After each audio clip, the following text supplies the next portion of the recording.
ونستعينه ونستغفره ونتوكل عليه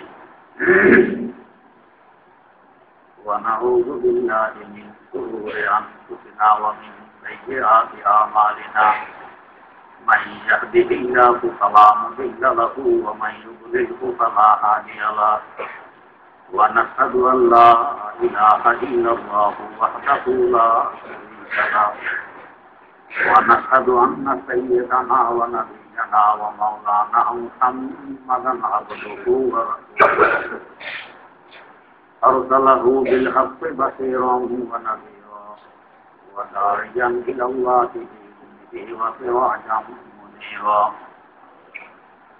صلى الله تعالى عليه وعلى آله وأصحابه وسلم تسليما كثيرا كثيرا أما بعد فأعوذ بالله من الشيطان الرجيم بسم الله الرحمن الرحيم وإذ قال إبراهيم لأبيه آزر أتتخذ أصناما آلهة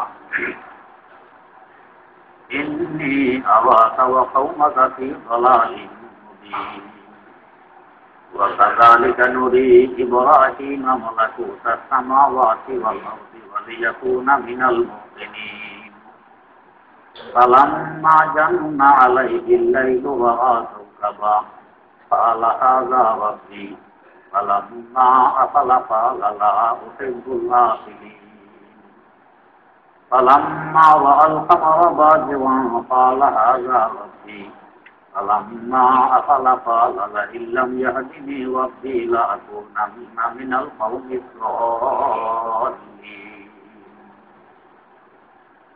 فلما رأى الشمس بازغة قال هذا ربي هذا أكبر فلما أفلت قال يا قوم إني بريء مما تشركون إني وجهت وجهي للذي فطر السماوات والأرض حنيفا وما أنا من المشركين صدق الله مولانا العظيم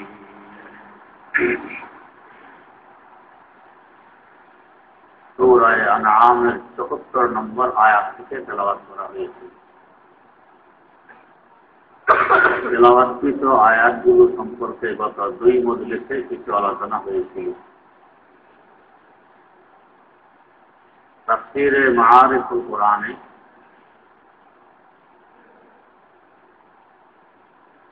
এই আয়াতের একটি তাফসীর এভাবে পেশ করে,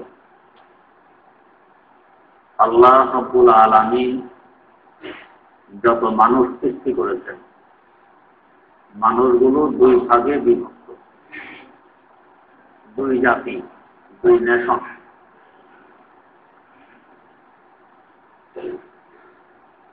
জাতি কিভাবে বিভক্ত হয়? আমরা কেউ মনে করি ভাষার কারণে বিভক্ত হয়।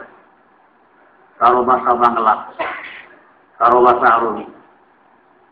বাংলা ভাষাভাষী এক জাতি, আরবি ভাষাভাষী আরেক জাতি। কেউ মনে করি দেশের কারণে জাতি বিভক্ত হয়। কেউ বাংলাদেশে বসবাস করে, এরা বাংলাদেশী। কেউ আরবে বসবাস করে, এরা আরবি।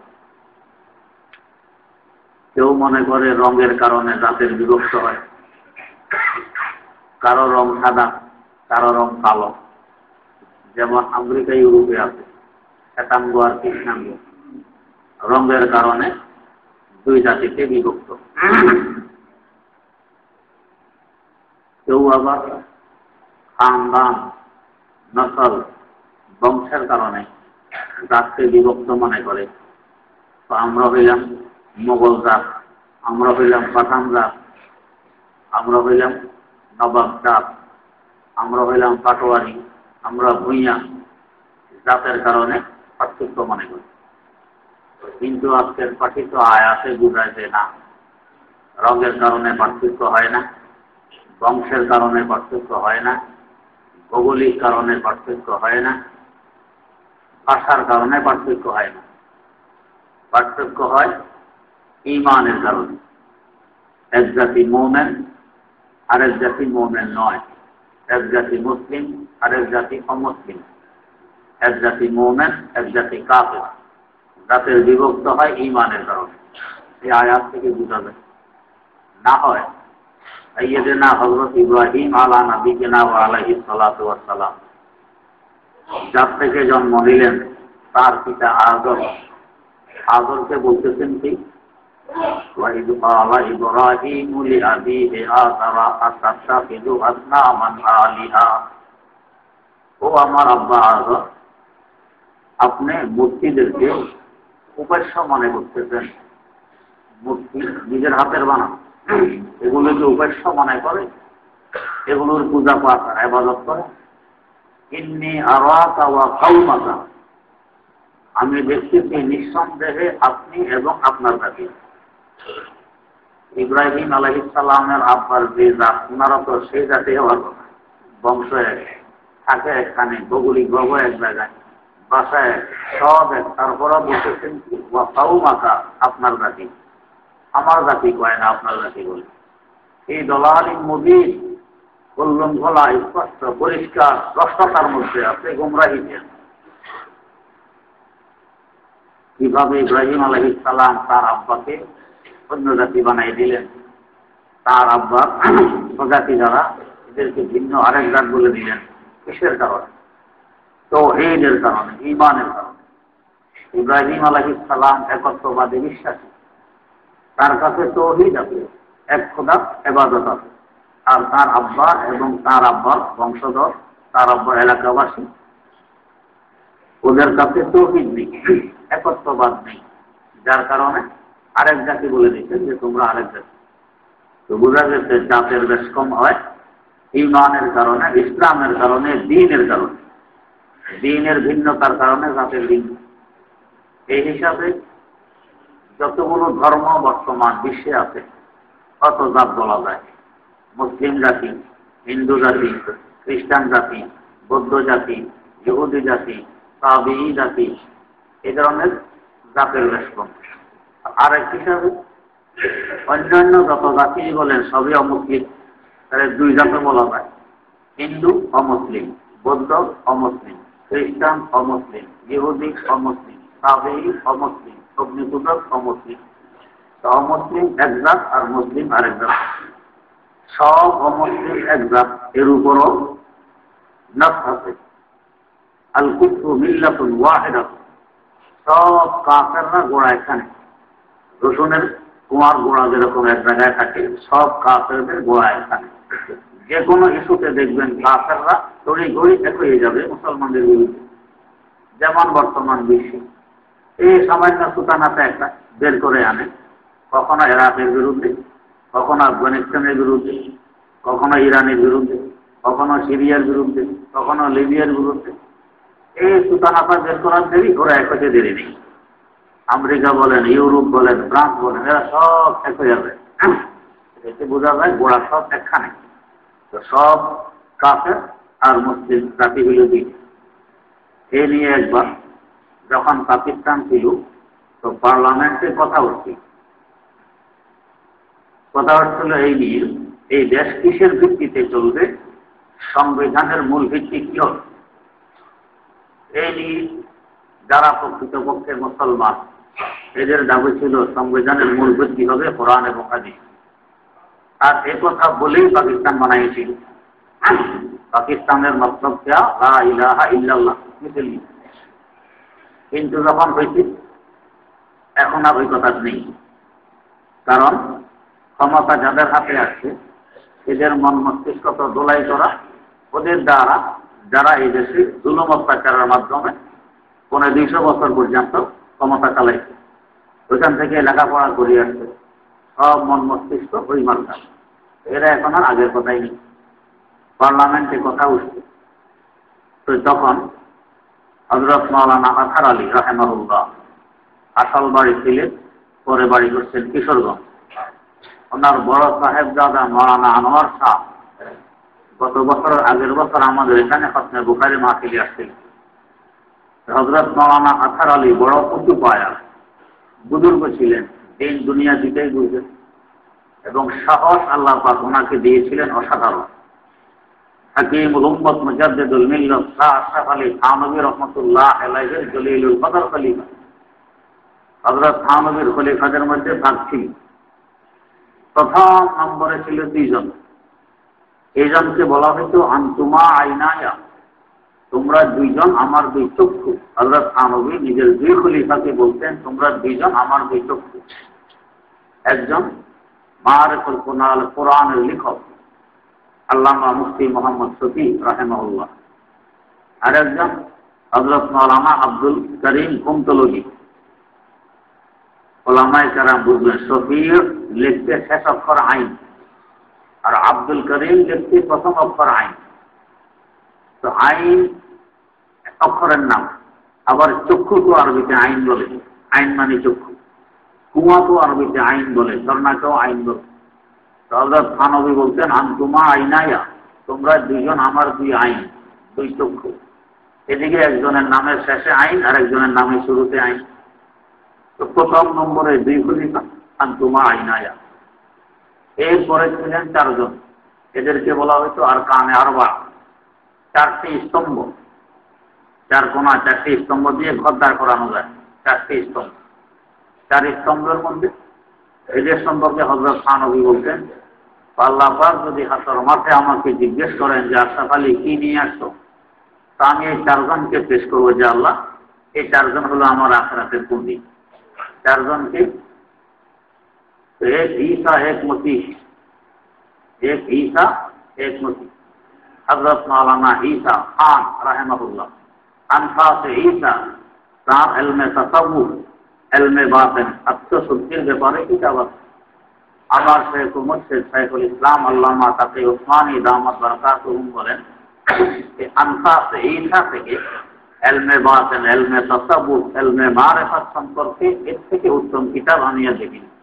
আনফাস ঈসা, এক ঈসা এক মসিহ, এক ওয়াজি এক শফি। হযরত মাওলানা মুফতিউল্লাহ খান উনি একজন, মাওলানা ওয়াজিউল্লাহ রহমতুল্লাহ একজন, আর মুফতি শফি একজন। এই চারজনকে বলা হয়তো আরকানে আরবা, চার স্তম্ভ। এরপরের নম্বরে ছিল সাবে সাইয়ারা, সাত তারকা। এই সাবে সাইয়ারার একজন ছিলেন হযরত মাওলানা আসর আলী রহমতুল্লাহ আলাইহি, আমাদের বাংলাদেশে। এটা বোঝানোর জন্য এতক্ষণ বললেন। এরপরে ছিল আবার আহাদা আশারা কাউকাবা, 11 তারকা। সে 11 তারকার একজন ছিল বর্তমান ফেনী জেলায় সরসিদি মাদ্রাসার প্রতিষ্ঠাতা হযরত মাওলানা সুফি নূর বখশ রহমতুল্লাহ আলাইহি। এইভাবে আবার একজন ছিল বাক্কা, একজন ছিল যাহাক। বাক্কা সবসময় কাঁদতেন, বেশি রোধনকারী, তাকে বাক্কা বলা। যাহাক যে বেশি হাসে, সবসময় হাসতেন। বাক্কাকে আমি দেখি, আল্লাহ, হযরত মাওলানা ফকির মোহাম্মদ বাক্কা। আমি যখন কায়েদে মিল্লাত হযরত মাওলানা মুহাম্মদুল্লাহ হাফিজ হুজুর রহমতুল্লাহ আলাইহির কাছে পড়তাম লালবাগে, উনি মাঝে মধ্যে আলোচনা করতেন। আমাদের এক সাথী ছিল, সবসময় কাঁদত। হযরত হাফিজজি বলেন, তো রো রো কে হযরত সে খেলাফত লে লি। কাঁদতে কাঁদতে হযরত থেকে খেলাফত নিয়ে নিতেন। আল্লাহ, হযরত বলতেছেন, তো বহুদিন পরে ওনার সাথে সাক্ষাৎ মাতা তোয়াজ করতেছেন বাইতুল। হযরত হাফিজজি বলতেছেন, দেখতেছি এখনো উনি কাঁদতেছেন। হিসাব করলাম কতদিন পরে সাক্ষাৎ হইল, হিসাব করে দেখি 36 বছর পরে সাক্ষাৎ হইল, এখনো উনি কাঁদতেছেন। আমি যখন করাচিতে গেছি, উনি 6 মাস থাকতেন আরবে, 6 মাস থাকতেন পাকিস্তান, বাড়ি ছিল পেশাওয়ার। তো তখন আসছেন পাকিস্তানে, দেখলাম কাঁদতেছেন। সবসময় কাঁদা, তাও চিৎকার দিয়ে।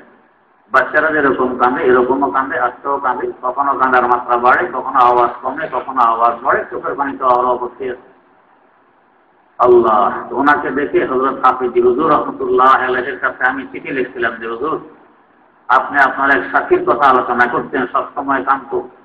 36 বছর পর আপনার সাথে সাক্ষাৎ হয়েছিল বাইতুল্লাহর পাশে, আপনি দেখছেন তখনও কাঁদে। হুজুর, আপনার ওই সাথীর সাথে আমারও সাক্ষাৎ হয়েছে, দেখতেছি এখনো উনি কাঁদতেছেন।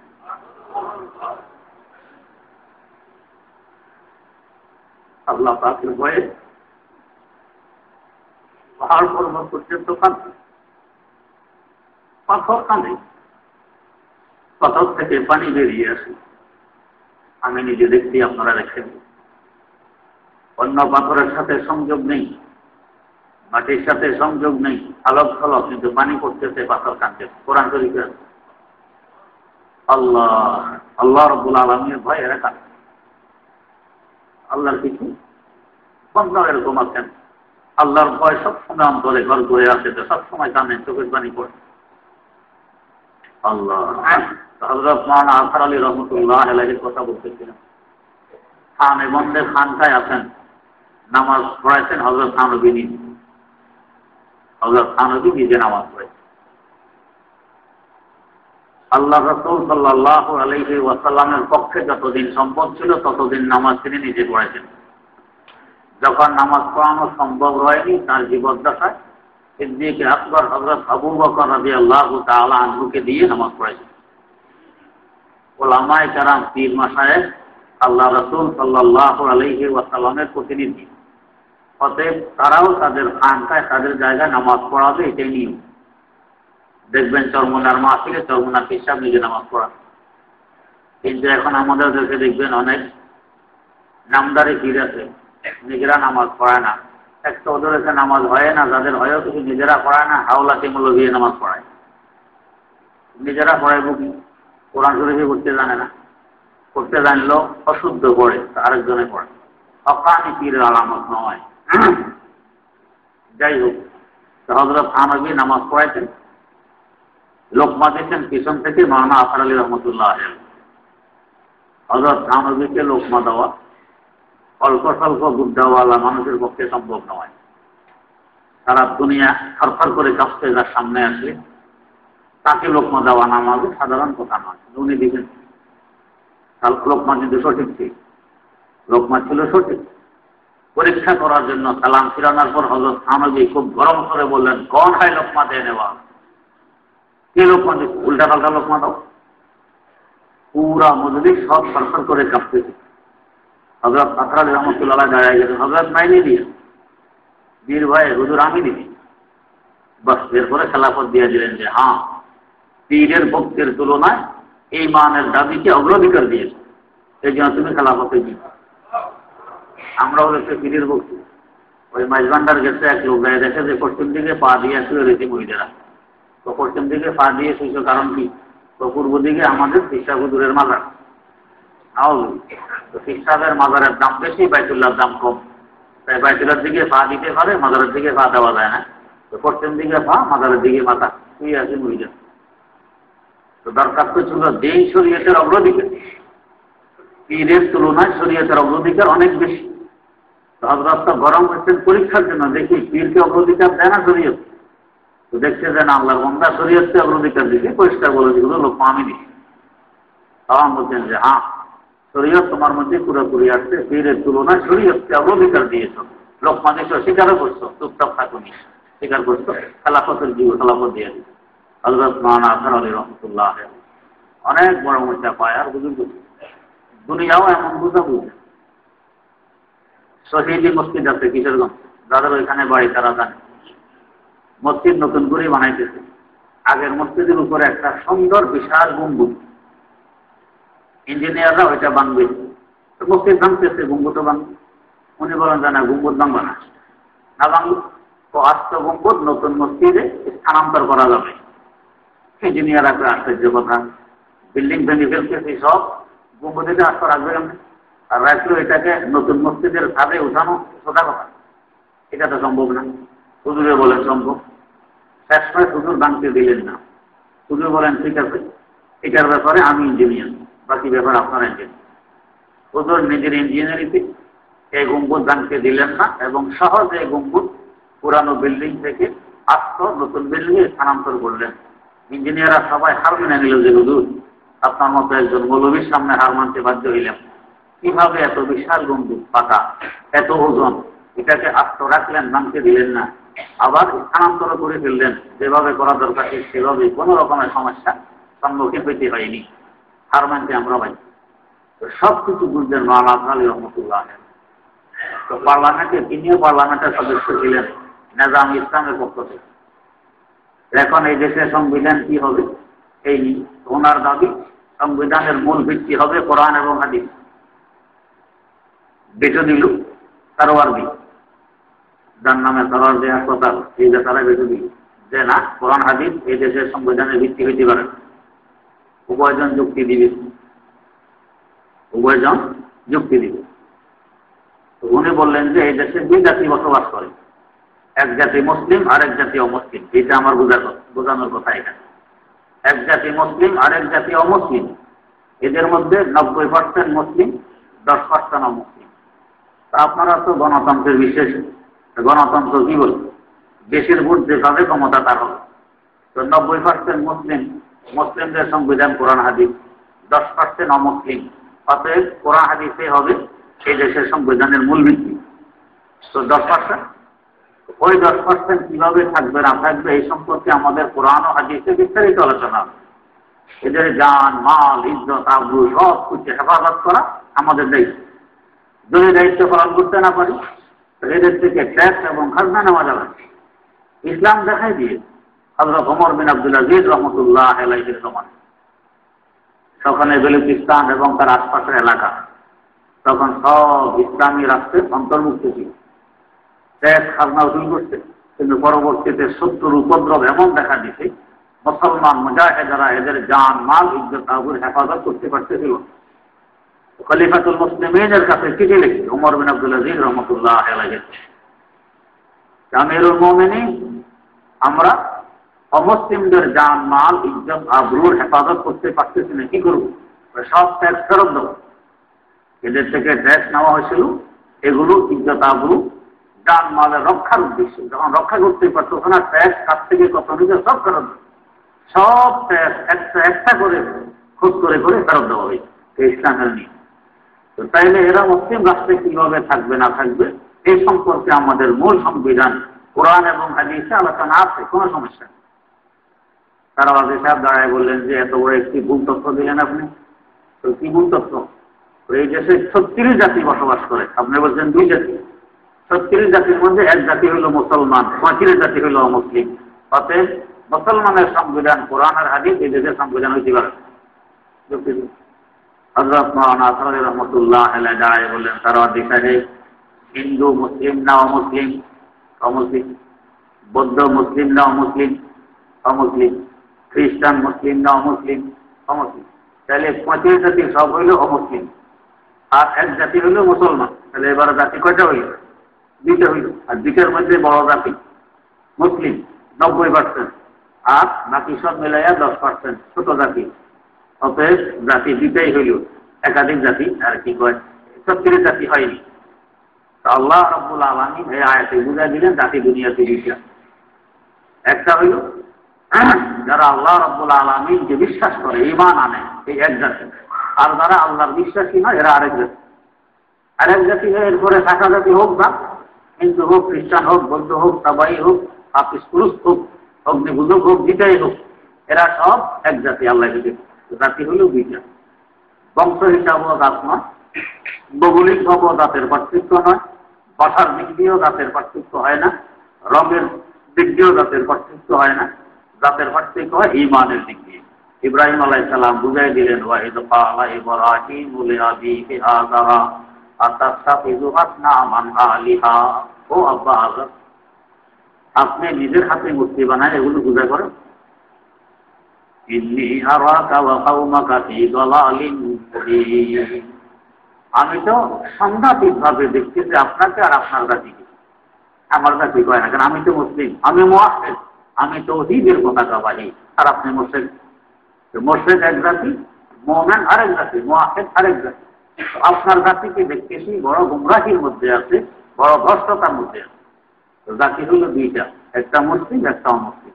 নিজের বাপ হওয়া সত্ত্বেও ইব্রাহিম আলাইহিস সালাম আরেক জাতি বলতেছেন, আর বাপের আত্মীয় স্বজন যারা আছে, বংশধর, সবাইকে মিলে আরেক জাতি বলতেছেন।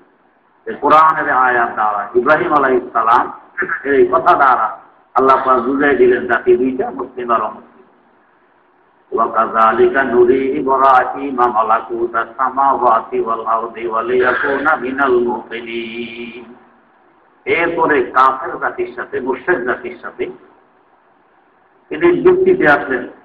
ওরা তো ওহী মানবেন, ওহী মানা না ওদের জন্য যুক্তিতে আসে। প্রথম খেলাই বলেন নেই যে তোমরা সব এই হইছ সেই হইছ, তাছাড়া বাচ্চা এই সেই, এগুলো কিছুই বলেন।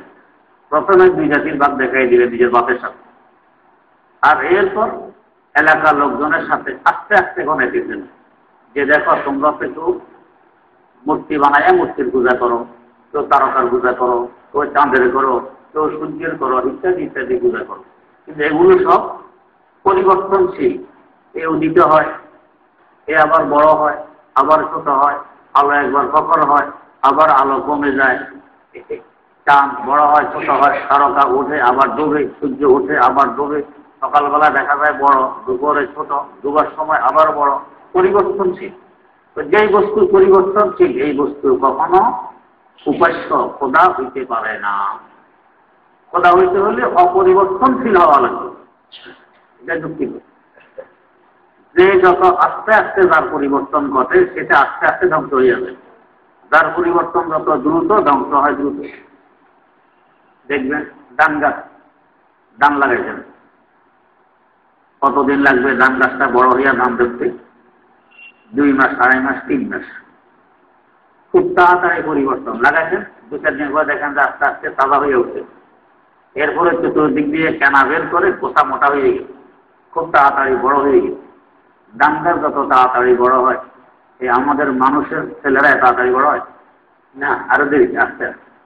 ধান গাছ বড় হয় তাড়াতাড়ি, 1 মাসের ভিতরে 1-2 হাত লম্বা হয়ে যায়। আমাদের ছেলেরা 1 মাসে 1 হাত লম্বা হয় না, আস্তে আস্তে বাড়ে। তো দ্রুত গতিতে ধান গাছে পরিবর্তন আসতেছে, দ্রুত গতিতে শেষ, 3 মাসের ভিতরে অস্তিত্ব নেই। মানুষের পরিবর্তন আস্তে আস্তে আস্তে আস্তে 30 বছর পর্যন্ত বাড়ছে। এই জন্য দ্রুত গতিতে শেষ হয় না, 80-90 বছরে শেষ হয়। যে বস্তু পরিবর্তন যত দ্রুত, এটা নষ্ট তত দ্রুত, ধ্বংস তত দ্রুত। যার পরিবর্তন যত আসছে, এই জন্য আমাদের গ্রাম্য ভাষায় বলে আজকের কাম মস্ত, আস্তে আস্তে করলে কাজটা মজবুত হয়। আর তাড়াহুড়া, ওইটা হলো শয়তানের সিফত। খুব বেশি তাড়াহুড়া করা, এটা শয়তানের সিফত।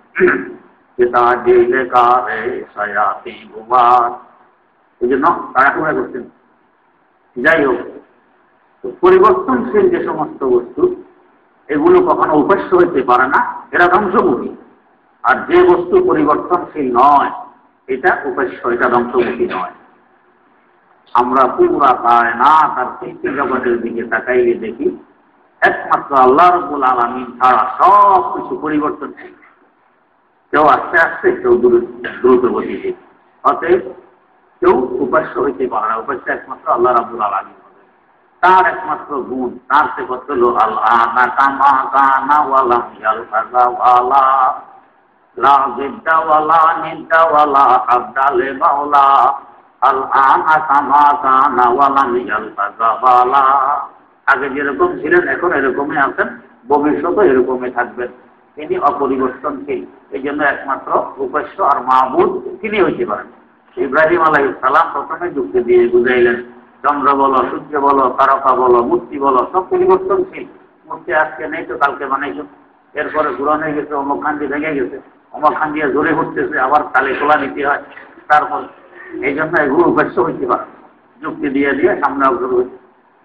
শেষ মাথায় আসা বলতেছেন কি, ইন্নী ওয়াজ্জাহতু ওয়াজহিয়া লিল্লাযী ফাতারাস সামাওয়াতি ওয়াল আরদা হানিফা ওয়া মা আনা মিনাল মুশরিকিন। পরিবর্তনশীল যত বস্তু আছে সব কিছু থেকে আমি চেহারা ফিরে নিই। এগুলোকে উপাস্য বানানো থেকে আমি আমাকে পবিত্র করে নিলাম, এরা আমার উপাস্য নয়। কে উপাস্য? আল্লাযী ফাতারাস সামাওয়াতি ওয়াল আরদ, যিনি আকাশসমূহ এবং জমিন সৃষ্টি করেছেন, তিনি অপরিবর্তনশীল। আমি তার দিকে চেহারা করলাম এ সোজা সাদা ভাবে, উনি আমার একমাত্র উপাস্য। ওয়া মা আনা মিনাল মুশরিকিন, আমি মুশরিকদের অন্তর্ভুক্ত নই, আমি তাওহীদের পতাকাবাহী, এক খোদার বিশ্বাসী, তোমাদের মতো একাধিক খোদার বিশ্বাসী নয়। আল্লাহ ওয়া হাজ্জাহু কওমুহু ক্বালা তুহাজ্জুনি ফিল্লাহি ওয়া কাদ হাদান। তার স্বজাতিরা তার সাথে তো তর্কে লিপ্ত, তো বলতেছেন আমার সাথে তর্ক করতেছো, আমাকে তো আমার আল্লাহ হেদায়েত দিতেন, অতএব আমার সাথে তর্ক করে পারবে না। যদি আল্লাহ হেদায়েত না দিতেন তাহলে বাচ্চা ওয়ালা আখাফু মা তুশরিকুনা বিহি ইল্লা ইয়াশা রাব্বি শাইআ। তোমরা যে সমস্ত বস্তুকে আল্লাহর সাথে শরীক করতেছ, মূর্তিকে, কেউ তারকাকে, সূর্যকে, চন্দ্রকে, আমি সেগুলোকে ভয় পাইনি। এগুলো আমাদের কিছু বিগাড়তে পারবে না, বিগাড়বে তো একমাত্র আল্লাহ রাব্বুল আলামিন। আল্লাহ যদি কারো মাধ্যমে কোনো কিছু বিগাড়তে চান তো ভিন্ন কথা, তিনি না চাইলে কেউ কিছু করতে পারেন। ওয়াসি'a রাব্বি কুল্লা শাইইন ইলমা, আমার আল্লাহ সব কিছু জানেন, ওনার জানার বাইরে কিছুই নেই। আফালা তাতাযাক্কারুন, একটু নসিহত গ্রহণ করার চেষ্টা করো, ঠান্ডা মস্তিষ্কে, ঠান্ডা মস্তিষ্কে নসিহত গ্রহণ করার চেষ্টা করো। আল্লাহ রাব্বুল আলামিন যদি কারো মাধ্যমে চান কিছু করাইতে, তাহলে সে করতে পারে, না চাইলে পারে না। যেমন ধরেন মাটি, আমরা দেখি মাটি হজম করে সব মাটি বানাই গেল। একটা শক্তি মাটির আছে, কোটি কোটি মানুষ, মানব জাতির সৃষ্টি লগ্ন থেকে নিয়ে আজ পর্যন্ত কোটি কোটি মানুষ সব হজম করে পরিষ্কার করতে তো মাটি। বোঝা গেছে মাটির একটা শক্তি আছে, করতে তো পারে। তো করতে পারে, আল্লাহ পাক মাটির দ্বারাই করান, এই জন্য করতে পারে। যদি না করাইতেন তাহলে পারত না। এই জন্য এখনো মাটি খুঁজলে দেখবেন হাজার হাজার আল্লাহর বান্দা পাইবেন মাটির নিচে, মনে হবে যেন এখন দাফন করে আসে, এরকম মনে হয়। 1958 সালের কথা, অস্ত্রযুদ্ধের দুইজন শহীদ, জঙ্গে জামাল, দুইজন শহীদ সাহাবী 58 সালে স্বপ্নে দেখতেছে ওনাদের কবরের আশেপাশের লোকেরা, ওনারা বলতেছেন আমাদেরকে তুলে অন্য জায়গায় দাফন করো। মুফতিদের কাছে প্রশ্ন পাঠানো হইলে, এভাবে আমরা স্বপ্নে দেখতেছি, কি করা যায়? তো কবরের চতুর্দিকে একটু খুঁজে দেখো অবস্থা কি, কেন এই স্বপ্নে দেখা হয়। খুঁজে দেখে যে ফোরাত নদী থেকে মাটির নিচ দিয়ে পানির নহর, পানির কেনার বেরিয়ে কোথায় যেতেছে, যাওয়ার পথে কবরের ভিতরে পানি ঢুকে লাল ভিজে যায়। তো এই কারণে বোধহয় স্বপ্ন দেখানো হচ্ছে। তো ঠিক আছে, খোদাই করা হোক। খোদাই করা হইল, হজের মৌসুম ছিল, দুজন সাহাবীর লাশ উঠানো হবে, খোদাই করা হবে। কে দেখতে না চায়? ইরাকের হাজিরা দরখাস্ত করলো, আমরা হজ সেরে আসি, তারপরে যাতে খোদাই করা হয়, আমরা এই কাজে শরীক থাকতে চাই, দেখতে চাই। এই ঘটনা একটু বিলম্ব হই, লক্ষ লক্ষ মানুষের সমাগমে দুইটি কবর পুনরায় খোদাই করা হইল। কবর খুঁজে দেখে 2 লাখ, মনে হয় যেন এখন দাফন করা হলো। অথচ 1450 বছর হয়ে গেছে মাটির নিচে, কিন্তু কিছুই হয়নি, তরু তাজা, মনে হয় এখন দাফন করা হলো। এখন সবাই চায় সাহাবী রাসূলের লাশ বহন করবে, সবাই আবেগ করবে কিভাবে, লক্ষ লক্ষ মানুষ। তো খাটের মাথায় লম্বা করে বাঁশ বেঁধে দেওয়া হয়েছে, বাঁশের সাথে বাঁশ, বাঁশ সাথে বাঁশ জোড়া। তো মানুষেরা বাঁশে একটু একটু দোষী, যাতে সবাই শরীর থাকতে পারে। এইভাবে লাশগুলো নিয়ে আরেক জায়গায় দাফন করা হয়েছে। তো মাটির স্বভাব তো হলো মাটি হজম করে মাটি বানাইবে, কোটি কোটি মানুষকে সে হজম করছে। এই দুজনকে কেন হজম করতে পারলো না? বোঝা গেছে আল্লাহ পাক হজম করান নাই, এই জন্য পারে নেই। যাদেরকে হজম করান ওদেরকে পারে। আল্লাহ পাক যদি ইল্লা ইয়াশা আল্লাহ, আল্লাহ চাইলে কারো মাধ্যমে কিছু করান, না চাইলে নিজের ক্ষমতায় কিছুই নেই যে কিছু করতে পারে। পানি, পানির স্বভাব কি? পানির মধ্যে ওজনে কিছু বস্তু রাখবেন, তো পানিটাকে গিলে গেলে পানির নিচে নিয়ে যায়, গিলে ফেলে, ডুবে যায়। বেশি দূরের কথা নয়, আমাদের উদানির কুতবে ওয়াক্ত কারি ইব্রাহিম রাহমাতুল্লাহ তাহাজ্জুদের সময় যা নামাজ কাঁধে নিয়ে দ্রুত গতিতে দেখেছেন, খাদেম ফলো করতেছে, হঠাৎ কোনো দ্রুত গতি থেকে দিকে করে যায়, পিছনে পিছনে যাইয়া দেখে একেবারে পুকুরের ঘাট দিয়ে গিয়ে পানির উপর দিয়ে হাঁটতে হাঁটতে পুকুরের মধ্যখানে গিয়ে জানামাজ মিশাই আল্লাহ নিয়ম জানতেন, তাহাজ্জুদ পানির উপরে জানামাজ মিশাই নামাজ পড়েছেন। পানি ডুবায় না, গিয়ে না, কেন? আল্লাহ পাক ডুবাইতেছেন না। এই যে তো বোঝা গেছে পানির দ্বারা যদি আল্লাহ পাক ডুবানোর কাজ নেন তবে সে ডুবাবে, ডুবানোর কাজ না নিলে মোটো ডুবাবে। আল্লাহ পাক চাইলে হবে, না চাইলে মোটো হবে। আগুন, আগুনের স্বভাব কি? জ্বালাই দেয়, আগুনের ক্রিয়া জ্বালাই দিবে, যা কিছু আগুনে ঢুকাবেন তো জ্বালাই দেবে। খলিল খোদা ইব্রাহিম আলাইহিস সালাম আগুনে ঢুকলেন, 40 দিন রইলেন, আগুনে তো জ্বালাইল। বাদশাহ জহুদের জমানায় এক মহিলা এবং তার দুধের শিশু, এই দুজনের সাথে হাজার হাজার মুসলমান স্বইচ্ছায় আগুনে ডাব দিয়েছে। বাদশার অত্যাচার থেকে বাঁচার লক্ষ্যে একজনেরও কোনো পশম আগুনে জ্বালাইল না। মুসলিম শরীফে আছে হাদিস, মুসলিম শরীফ 2য় খণ্ডে। এবং সূরা বুরুজের তাফসীরের মধ্যে ঘটনাগুলো হাজার হাজার মুসলমান আগুনের ভিতরে ঘুরে আগুন এদেরকে জ্বালায় না। বাদশা যখন প্রধান্বিত হয়ে রাগান্বিত হয়ে আগুনকে লক্ষ্য করে বলতেছে, কিরে জ্বালাও না কেন? তোমার কি জ্বালানোর শক্তি নেই? তোমার ভিতরে যে কোনো কিছু দেওয়া হয় তুমি বর্ষ বানাইয়ে দাও, এখন জ্বালাও না, কারণ কি? আল্লাহ রাব্বুল আলামিনের কুদরত, আগুন কথা বলা আরম্ভ করে। কি কথা? বলতে আতিশমান হুমানাম আতিশাম, বলতে আতিশমান হুমানাম আতিশাম, আন্দরা তো তাববিনি তাবসাম। ও মুশরিক বান্দা, আমি সেই আগুন যে আগুনের ক্রিয়া হলে জ্বালানো, যে আগুন বর্তমান, আমি সে আগুন, আমার জ্বালানোর শক্তি আছে কি নেই তুই আজ ভিতরে তো দেখাই নেই। আমি তো আমার মাওলার গোলাম, মাওলা যদি জ্বালাইতে বলেন তো জ্বালাই, জ্বালাইতে না বললে জ্বালাই না। ফুলের বাগানে পরিণত হতে বললে ফুলের বাগানে পরিণত হই। জ্বালানোর শক্তি আছে কি নেই তুই আজ দেখাই। আমরা তো তাববিনি তাবসাম, আল্লাহ পাক চাইলে এগুলো দ্বারা কাজ নেন, না চাইলে নিবেন না। ইব্রাহিম আলাইহিস সালাম বলতেন, করতে তো পারেন একমাত্র আমার আল্লাহ। তোমাদের এই উপাস্য চন্দ্র বলো, তারকা বলো, সূর্য বলো, মূর্তি বলো, এগুলো কিছুই করতে পারে না। আগুনের পূজা তোমরা করো, আগুন কিছুই করতে পারে না। গঙ্গা দেবের পূজা করো, পানির পূজা করো, কিছুই করতে পারে না। তবে আমার আল্লাহ যদি চান এগুলোর মাধ্যমে কিছু করাইতে তাহলে পারে, না চাইলে পারে। হাজার হাজার প্রমাণ আছে এই জগতে যেগুলো কিছুই করতে পারেনি। আল্লাহ চাইলে পারে, না চাইলে পারে। আমার আব্বা সব, আমার আল্লাহ সবকিছু জানেন, বোঝেন, দেখেন। এই জন্য দেখতেছেন আগুনের ভিতরে এখন কে জ্বালানোর কথা বলবো না সুখ শান্তি দেওয়ার কথা বলবো, আল্লাহ পাক যেটা বলবেন এটাই করবেন। তিনি সব জানেন, বুঝেন। আফালা তাতাযাক্কারুন, একটু শিক্ষা গ্রহণ করো এগুলো থেকে, তবেই খোদা পর্যন্ত সহজে পৌঁছতে পারবে। আর যদি চিন্তা ফিকির না করো, হাইওয়ান জানোয়ার যেরকম চিন্তা ফিকির নেই, শুধু খাওয়া পায়খানা আর ঘুমান, তোমরা তো এরকমই করো, তাহলে হেদায়েত পাবে না। হেদায়েত পেতে হলে আফালা তাযাক্কারুন, একটু চিন্তা ফিকির করা লাগবে, তবে দেখবে খোদা পর্যন্ত পৌঁছতে পারবে। সুবহানাকাল্লাহুম্মা ওয়া বিহামদিকা আশহাদু আল্লা ইলাহা ইল্লা আনতা আস্তাগফিরুকা ওয়া আতুবু ইলাইক।